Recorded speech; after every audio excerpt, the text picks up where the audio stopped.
नमस्कार मित्रों, फिर से आपका एक बार स्वागत है समराइज्ड में।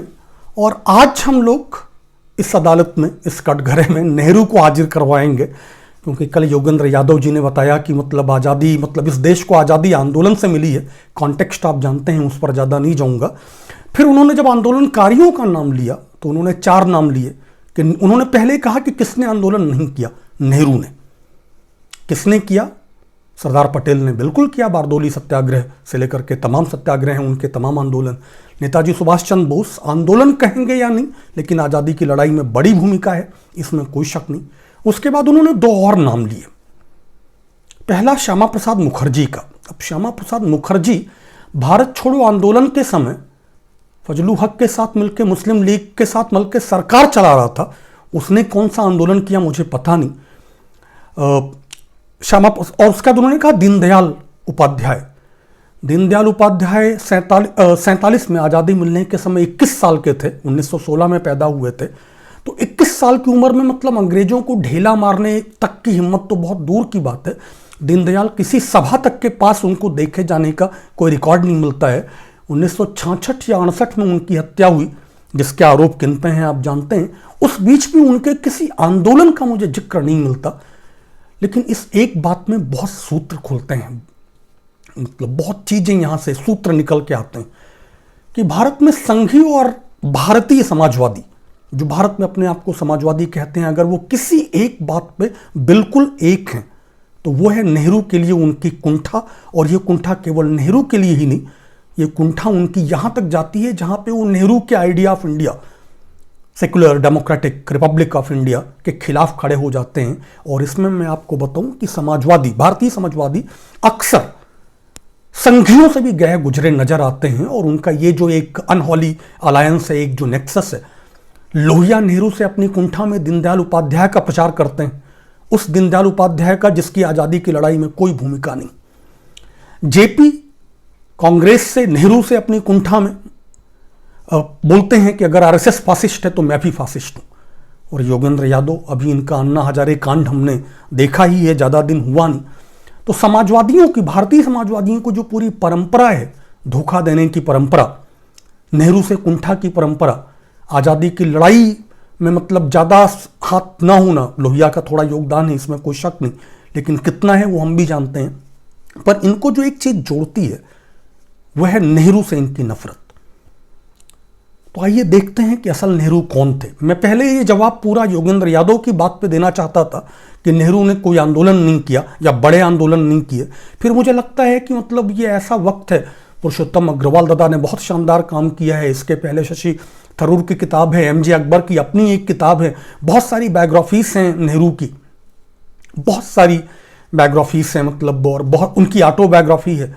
तो अगर आप ये सारी चीज़ें मतलब देखें, पढ़ें, तो मुझे लगता है कि वो बहुत बार लोगों तक पहुंचती नहीं, उतना अध्यवसाय, उतनी मेहनत। तो मुझे लगा कि क्यों ना एक बार नेहरू पे पूरी सीरीज करें। ये लगातार सीरीज नहीं होगी, मैं किसान आंदोलन पे बार बार नहीं पहुंच पा रहा हूं, ये रुक रुक के होगी, लेकिन एक एक मुद्दे पे। तो आज नेहरू का एक समग्र मूल्यांकन करने की कोशिश करते हैं कि who was the real Nehru, असल नेहरू कौन थे।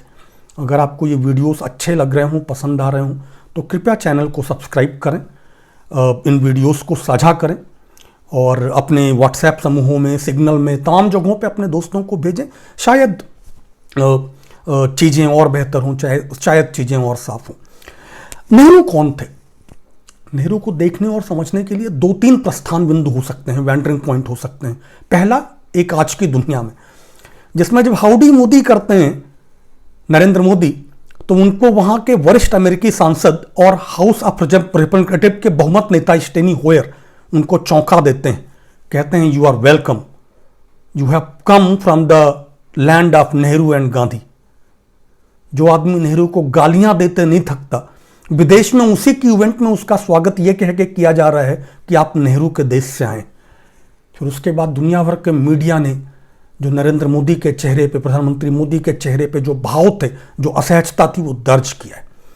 दूसरी तरफ से अगर आपको नेहरू को देखना हो तो आप उनको जो राष्ट्रीय स्वयंसेवक संघ का आजीवन दुष्प्रचार है वहां से देख सकते हैं। उनको एक कैसानोवा बनाने का, उनको कि मैं हिंदू नहीं हूं बनाने का, उनको हिंदू द्रोही बनाने का, तमाम जगह पे। लेकिन अगर नेहरू को आपको ढंग से समझना है तो शायद सबसे बेहतर जगह जो होगी, जो मुझे लगती है, वो होगी कि उनको दुनिया की नज़र से देखें। हम जैसे लोग जो कभी नेहरू के समर्थक नहीं रहे, मैं आपको बता दूं, वामपंथी इस देश में नेहरू के साथ कभी नहीं रहे। अगर इस रेजीम का, अगर इस निजाम का कोई एक अच्छा काम है तो वो ये भी है कि हम लोगों को इन्होंने नेहरू को दोबारा पढ़ने पर मजबूर किया, उनको रिफॉर्मिस्ट से आगे बढ़कर देखने पर मजबूर किया। 1964 में नेहरू जी की डेथ होती है और न्यूयॉर्क टाइम्स शीर्षक लगाता है, Nehru the maker of modern India. Economist, the economist, जिसने शीर्षक लगाया वर्ड विदाउट नेहरू, नेहरू के बिना दुनिया। ध्यान दें, नेहरू के बिना दुनिया की बात कर रहा है द इकोनॉमिस्ट, और उसके आगे कहता है कि दुनिया का मंच उनके बिना गरीब हो जाएगा। न्यूयॉर्क टाइम्स अगले दिन फिर एक और संपादकीय लगाता है, आफ्टर नेहरू व्हाट।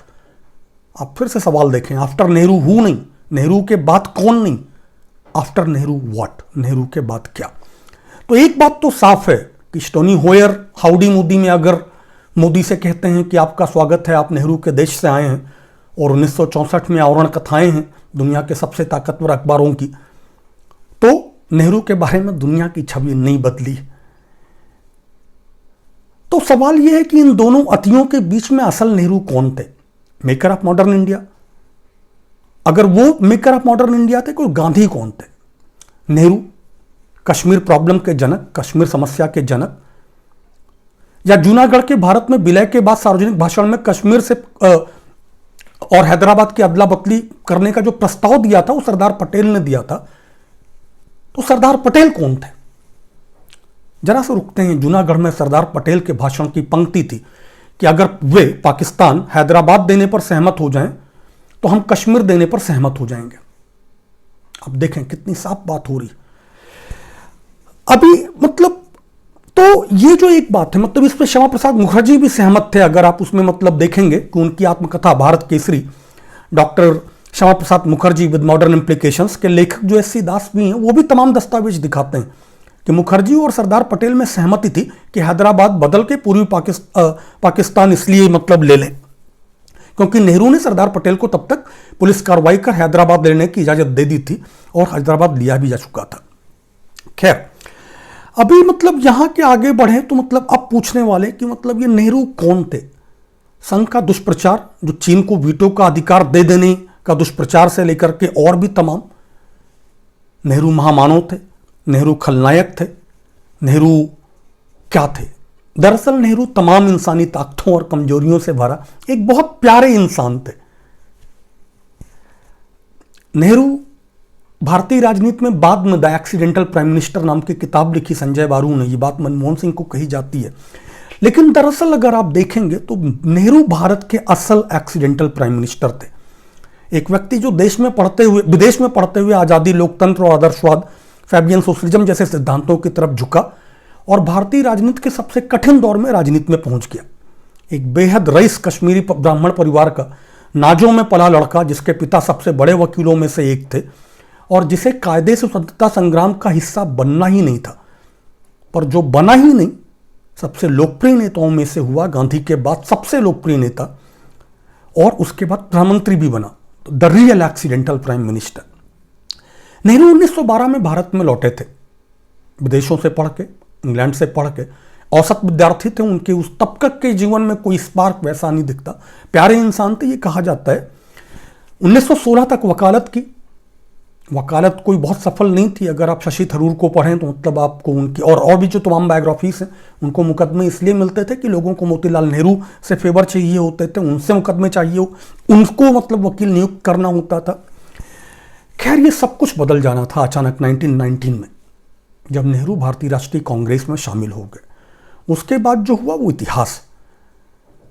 नेहरू भारतीय राष्ट्रीय कांग्रेस में शामिल होते हैं, कुछ ही दिन में सिविल डिसोबीडियंस की कॉल देते हैं गांधी जी। पहली जो बड़ी कॉल है उनकी, जिसके नारे होते हैं स्वराज, जिसको नेहरू ने मतलब बहुत डिलाइटफुली वेग कहा था कि स्वराज क्या होता है, लेकिन उस नारे का एक दूसरा हिस्सा था, गांव चलो। रॉलेट का विरोध था उसमें और खिलाफत की बात थी। नेहरू तुरंत गांव निकलते हैं। मोतीलाल नेहरू की नाराजगी के बाद जवाहरलाल नेहरू गांवों पे निकलते हैं, तुरंत आंदोलन शुरू करते हैं, लोगों को वॉलंटियर करवाना शुरू करते हैं, युवाओं की टीम बनाते हैं, पिकेटिंग करते हैं और देखते ही देखते 2 साल में उत्तर प्रदेश में, तब यूनाइटेड प्रोविंसेस कहते थे, बड़े नेता के बतौर उभरते हैं, एक बहुत प्रतिभाशाली और बहुत योग्य ऑर्गेनाइजर की तरह उभरते हैं और गांधी जी की नज़र उन पर टिक जाती है। 6 दिसंबर 1921 को पहली बार गिरफ्तार भी हो जाते हैं, आरोप लगते हैं नाफरमानी का, जेल जाते हैं, 6 महीने की जेल होती है, लेकिन थोड़ा पहले छोड़ दिए जाते हैं। वापस आते हैं, फिर शुरू करते हैं आंदोलन और फिर से 12 मई 1922 को फिर से गिरफ्तार होते हैं। योगेंद्र यादव ने कहा था कि नेहरू ने कोई बड़ा आंदोलन नहीं किया।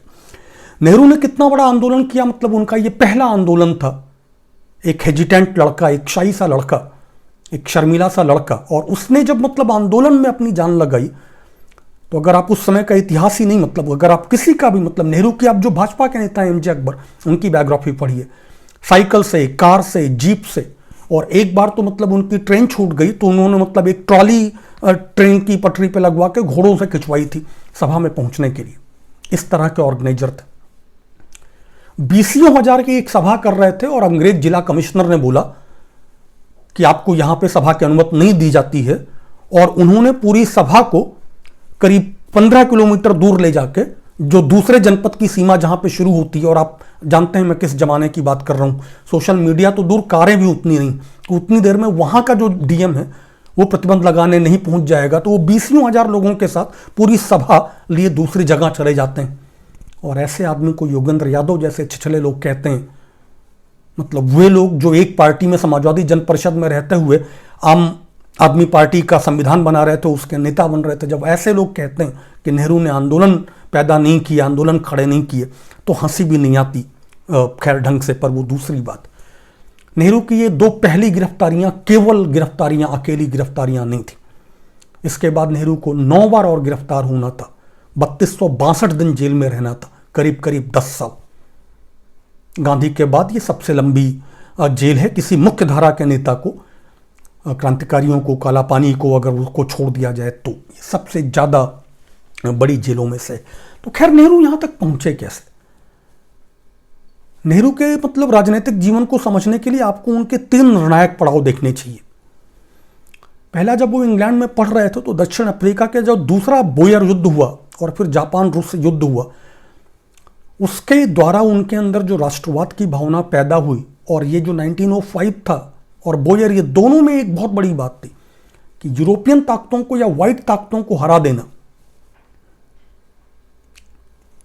ये मतलब जो एक मतलब वहां से जो राष्ट्रवाद की भावना आ रही है, वो एक मतलब एक बाहर पढ़ रहा आदमी है, उसको दुनिया भर के एक्सपोजर हैं और वहां पे उसको ये चीजें समझ में आ रही।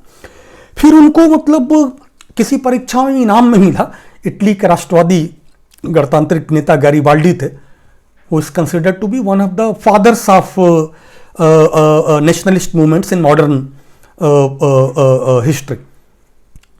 कि यूरोपियन ही नहीं, मतलब बाकी दुनिया के इतिहास में भी उन्हें आधुनिक राष्ट्रवादी आंदोलनों का जनक माना जाता है। उनकी किताब गिफ्ट में मिल गई कोई प्रतियोगिता जीतने पे, वो पढ़े, उससे और धार मिली। भारत लौटे, भारत में आंदोलन तेज हो रहा था, गांधी से मिले, भारतीय राष्ट्रीय कांग्रेस में गए। कांग्रेस में गए तो जल्दी ही नजर में आए, प्रतिभा थी, एक्सपोजर था, शार्प इंटेलेक्चुअल कैपेसिटीज थी। लेकिन इस सबसे ज्यादा कि गांधी की नजर में आना, और गांधी की नजर में वही क्यों आए, पटेल क्यों नहीं आए, और तमाम नेता क्यों नहीं आए, ये एक बड़ी लंबी बहस का विषय है। लेकिन मैं अगर इसको बहुत छोटा करके कहूं तो आप इतना समझ लीजिए कि गांधी की जो राजनीतिक ट्रेनिंग थी वो दक्षिण अफ्रीका से थी, जहां पे बहुत सारे भारतीय मूल के लोग थे। तब तो वो सारे ही भारतीय थे, पाकिस्तानी वहां मतलब अब तब पाकिस्तान और बांग्लादेश था ही नहीं, तो वहां पे बहुत सारे भारतीय मूल के लोग थे। उनके ऊपर एक पठान ने हमला भी किया था एक बार, जो बाद में उनका अनुयायी हुआ, और वहां पे हिंदू और मुस्लिम दोनों भारतीय मूल के लोग थे। और उनको वहां से ये बात समझ में आई थी कि एक डाइवर्स समाज में, एक प्लूरल समाज में आपको ऐसा व्यक्ति चाहिए जिसकी जो छवि हो वो सर्व स्वीकार्य हो, कंसेंसस हो जिसके नाम पे, जिसको सब मतलब एक ब्रॉड एक्सेप्टेंस हो। भारतीय राजनीति में ऐसा एक्सेप्टेंस गांधी के बाद और किसी नेता का नहीं था। पटेल का भी नहीं, सुभाष बाबू का भी नहीं, किसी का नहीं। पटेल की तो खैर थोड़ा हिंदूवादी छवि ही उल्टी बनती थी। और इसके बाद जब वो 1921 में नजर में आए, लेकिन तब तक ऐसा नहीं है कि गांधी ने उनको सबसे ऊपर कर लिया था। मोतीलाल नेहरू के आवास पे आके, आनंद भवन में आके मिलने लगे थे, लेकिन नजर में आने के बावजूद तब तक वो इतने बड़े नेता भी नहीं हुए थे। तब तक वो दूसरी पंक्ति के नेता थे। लेकिन जब 1926 में कमला नेहरू जी ने इंदिरा जी को प्रीमैच्योर जन्म दिया, उनकी तबीयत पहले ही बहुत खराब थी और नेहरू जी भी, पंडित जवाहरलाल नेहरू भी उस समय बहुत बीमार रह रहे थे और इसलिए इन्हें मजबूरी में यूरोप जाना पड़ा। अंग्रेज तब तक इनसे इतना डरने लगे थे, आप ये बात दर्ज करें कि अंग्रेज तब तक नेहरू जी से इतना डरने लगे थे कि इन्होंने पासपोर्ट देने के लिए शर्त लगाई कि आप वहां किसी किस्म की नेशनलिस्ट एक्टिविटी में हिस्सा नहीं लेंगे, आप वहां पे किसी भी नेता से नहीं मिलेंगे, वगैरह वगैरह। लेकिन नेहरू जी ने सब डिफाई किया। वो तमाम इंटेलेक्चुअल से मिले, तमाम लोगों से मिले, घूमते रहे, इंदिरा जी को लेके वो भटकते रहे। और उसका जो हाई पॉइंट था वो था फरवरी 1927, जहां पे Brussels international Congress of against colonial operation and imperialism जो हो रही थी। मोटा मोटा सोवियत संघ समर्थक वो एक समूह था, लेकिन जो आज़ादियों की लड़ाई लड़ रहा था, जो दुनिया भर में नेशनलिज्म की लड़ाई लड़ रहा था, यूरोपियन कॉलोनियलिज्म, यूरोपीय उपनिवेशवाद के खिलाफ लड़ रहा था, उसमें कांग्रेस के प्रतिनिधि के बतौर नेहरू जी को बुलाया गया और जहां पे इन्होंने बहुत बड़ी छाप छोड़ी। अच्छा, ये एक वो मोर्चा है, एक ये वो जगह है 1927 में। आप वगैरह इसके और अटेंडेंस की नाम कभी देखिएगा, इंडोनेशिया से लेकर के, युगोस्लाविया से लेकर के, तुर्की से लेकर के, तमाम आपको उन सारे नेताओं के नाम मिलेंगे जिन्होंने, जो उस समय उपनिवेशों के नेता थे, जो उस समय अपने अपने देशों में, गुलाम देशों में आज़ादी की लड़ाई लड़ रहे थे और जो इस बैठक में इकट्ठा हुए थे और जिनसे जो दोस्तियां बनी नेहरू की इस बैठक में। उन्होंने भारतीय जो प्रभाव है दुनिया की राजनीति में आज भी कम होता जा रहा है, अमेरिका का पिछलग्गू बनने से और तमाम किस्म की बेवकूफ़ियों से। लेकिन नेहरू जी के जो यूरोपियन संपर्क ही नहीं, जो कॉलोनियल कंट्रीज में, जो कॉलोनीज में भी जो संपर्क थे बने, उनका एक बहुत बड़ा योगदान है। जब वो लौटे तब तक बड़े नेता, और भी बड़े नेता बन चुके थे, अब उनका कद अंतर्राष्ट्रीय था। और यहां के बाद वो शुरू होती है जिसको संघी बहुत दुष्प्रचार करते हैं, इस्तेमाल करने की कोशिश करते हैं। अभी 4 फरवरी बीता है जिस दिन सरदार वल्लभ भाई पटेल ने संघ को पर प्रतिबंध लगाया था और उनको अब वो अपना नेता बनाने की कोशिश करते हैं। उस जमाने के कार्टून में, अपने पांचजन्य और ऑर्गेनाइजर के कार्टून्स में, उनको वो रावण के 10 सरों में से एक दिखाते थे और नेहरू को ही गांधी को मुख्य सर दिखाते थे, पटेल जी को दूर करते थे, सुभाष चंद्र बोस को भी दिखाते थे। वो दूसरी बात, वो बार बार पटेल को नेहरू के सामने, रादर नेहरू को पटेल के सामने खड़ा करते हैं और ये कोशिश करते हैं कि पटेल के साथ अन्याय हुआ है ये साबित करने की। फिर से मैंने बताया, अभी आपको पहले बताया कि गांधी ने पटेल के ऊपर नेहरू को क्यों चुना, 3 बार चुना। लेकिन उससे एक बड़ी बात कि पहली बार जब चुना तो कैसे चुना और क्या हुआ था। गांधी ने नेहरू को पटेल के आगे पहली बार किया 1929 में, अक्टूबर 1929 में लाहौर सम्मेलन में। 40 साल के हो रहे थे नेहरू जी, पटेल जी 10 साल से ज़्यादा सीनियर थे।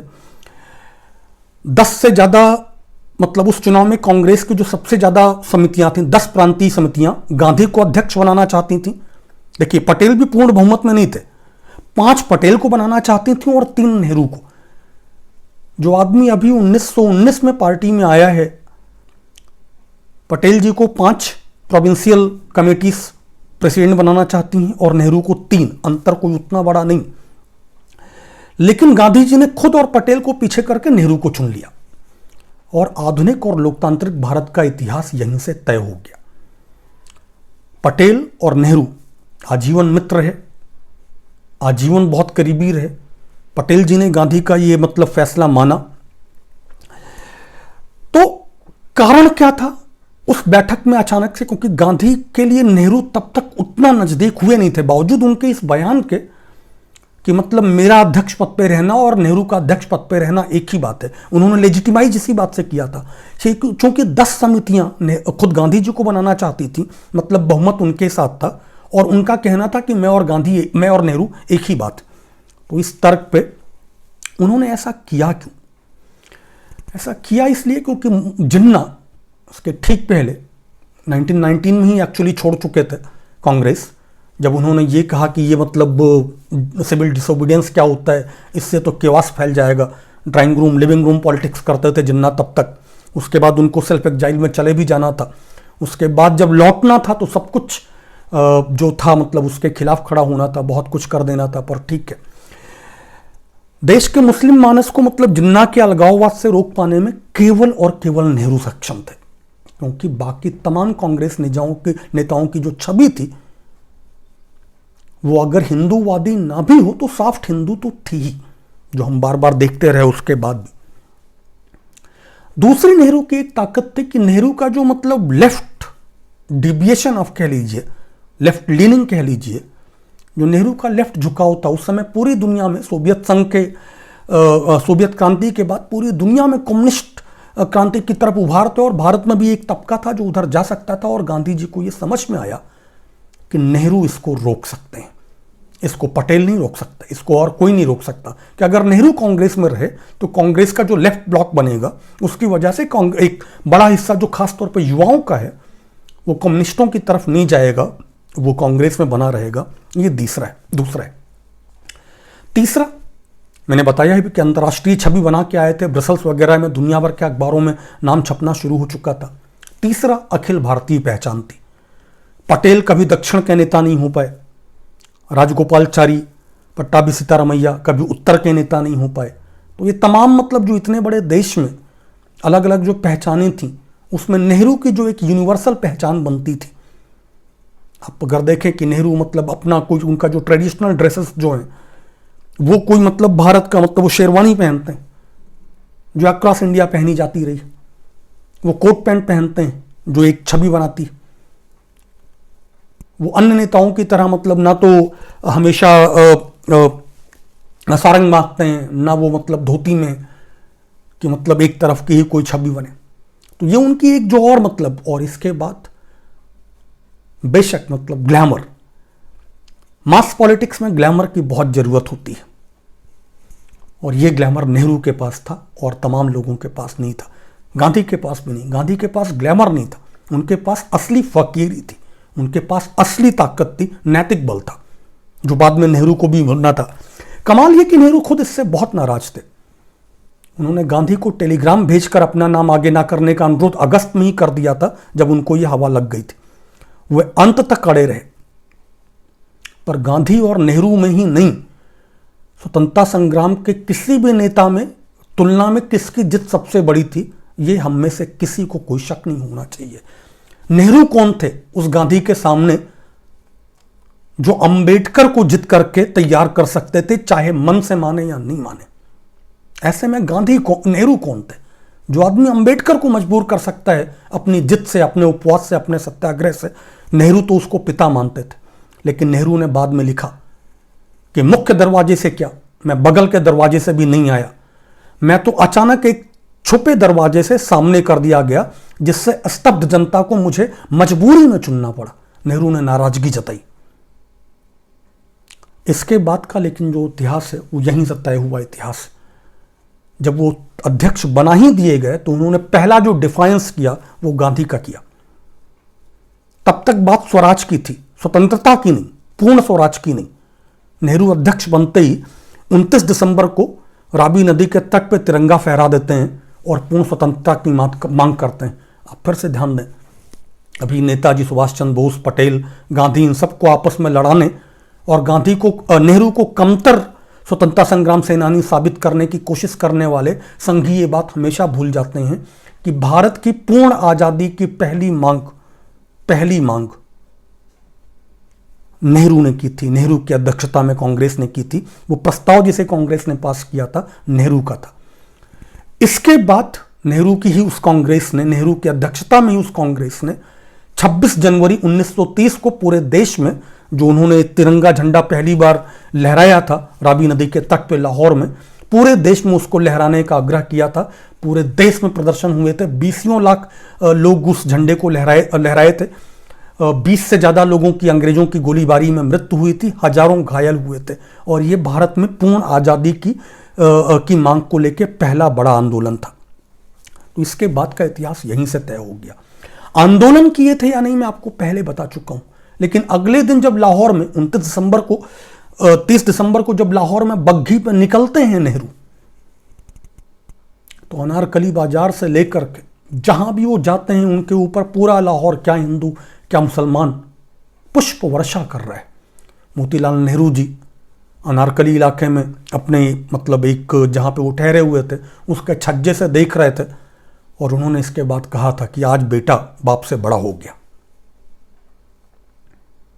खैर, गांधी जी ने मतलब नेहरू को 2 बार और आगे किया था। एक बार मतलब 1936 में जब श्री राजगोपालाचारी ने अपने नाम के व्यापक समर्थन के बावजूद नेहरू जी का नाम बढ़ाया और गांधी जी ने मान लिया। आज तक इस बात पे कोई मतलब किसी को पता नहीं है कि ये मतलब गांधी जी का प्लान था या राजगोपालाचारी जी का। 1946 में जब आज़ादी तय हो गई थी तो मौलाना आज़ाद खुद दोबारा अध्यक्ष बनना चाहते थे, और फिर भी गांधी ने नेहरू का नाम आगे कर दिया, जबकि साफ था कि कांग्रेस अध्यक्ष जो है उसी को नई सरकार में कार्यवाहक प्रधानमंत्री होना है। उसके बाद का इतिहास थोड़ा सा भ्रामक है। संघी दावे हैं कि पटेल को कांग्रेस की प्रोविंशियल असेंबलीज का ज़्यादा समर्थन था, जिसके प्रमाण में कुछ दिखाते नहीं। वो ये भी नहीं बताते कि मौलाना आज़ाद द्वारा नेहरू के नाम के प्रस्ताव के बाद स्वयं पटेल ने इसका विरोध क्यों नहीं किया, जबकि उनका दावा है कि उन्हें राजेंद्र प्रसाद तक का समर्थन हासिल था। तो फिर वही कि इसके जवाब उसी स्वीकार्यता में छिपे हैं जिसका जिक्र पहले कर चुका हूं, जो नेहरू को हासिल थी। जनता से लेकर के भारतीय समाज के तमाम कंट्राडिक्शंस तक यह स्वीकार्यता पटेल के पास नहीं थी, जिसकी तरफ खुद मौलाना आजाद ने इशारा किया था, जो श्री राजगोपालाचारी जी ने खुद भी कहा था। और अंतर्राष्ट्रीय कूटनीति वो तो मैं पहले ही बता चुका। नेहरू आजादी के पहले वैश्विक स्तर के नेता बन चुके थे, जबकि पटेल जी को भारत के बाहर बहुत कम लोग जानते थे। खैर, पटेल जी भारत के प्रधानमंत्री बन जाते तो तमाम कुछ होता ना होता, जैसे कश्मीर भारत का ना होता, हैदराबाद होता, या बाद में पूरी पाकिस्तान मतलब से क्या होता, या श्यामा प्रसाद मुखर्जी जैसे लोग मंत्रिमंडल का हिस्सा कतई नहीं बनते। और भी क्या ना होता कि जब नेताजी सुभाष चंद्र बोस तत्कालीन अध्यक्ष थे कांग्रेस के, और उन्होंने मेघनाथ साहा की प्रेरणा से कांग्रेस की राष्ट्रीय योजना समिति बनाने की घोषणा की थी, और पहले विश्वेश्वरैया को उसका अध्यक्ष बनाया था, और फिर नेहरू को, और किसी को नहीं, नेहरू को। या ये कि उसके बाद जो नेहरू की जो प्लानिंग कमेटी जो थी, मतलब उसी को मतलब जिस आर्थिक नीतियों को बढ़ाया गया, वो महान नेताओं को, दूरदर्शियों को मतलब, और यही नहीं कि मतलब जब सुभाष चंद्र बोस ने देश छोड़ा और आज़ाद हिंद फौज बनाई, तो उनकी फौज में मतलब आज़ाद हिंद फौज में जो 3 ब्रिगेड थे, एक मतलब Gandhi brigade, Subhash brigade, Nehru brigade. ये नेहरू ब्रिगेड क्यों थी?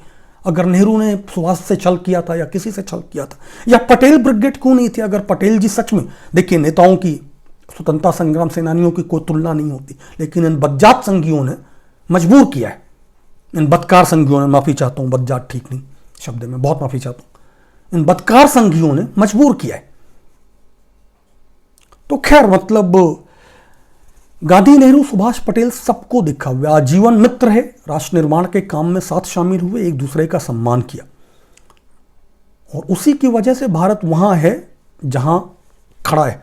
गुटनिरपेक्ष आंदोलन का नेता भारत, आजादी के 2 साल बाद के अंदर पहले कोरिया में आर्मिस्टिस का निरीक्षण करता भारत, मेडिकल टीम भेजता भारत, और फिर वियतकॉन के होची मिन की फौजों के उत्तरी वियतनाम को आजाद करा लेने के बाद दिएन बियन फू जीत लिया जा चुका है, जनरल गाप सेना लेके मार्च कर रहे हैं, फ्रांस की मतलब निगोशिएशन टीम बैठी हुई है हार मानने को, एक आदमी नहीं है, होची मिन, और वो अचानक दिखता है 4 दिन बाद नेहरू का हाथ थामे हुए। जी हां, नेहरू का हाथ थामे हुए। क्यों?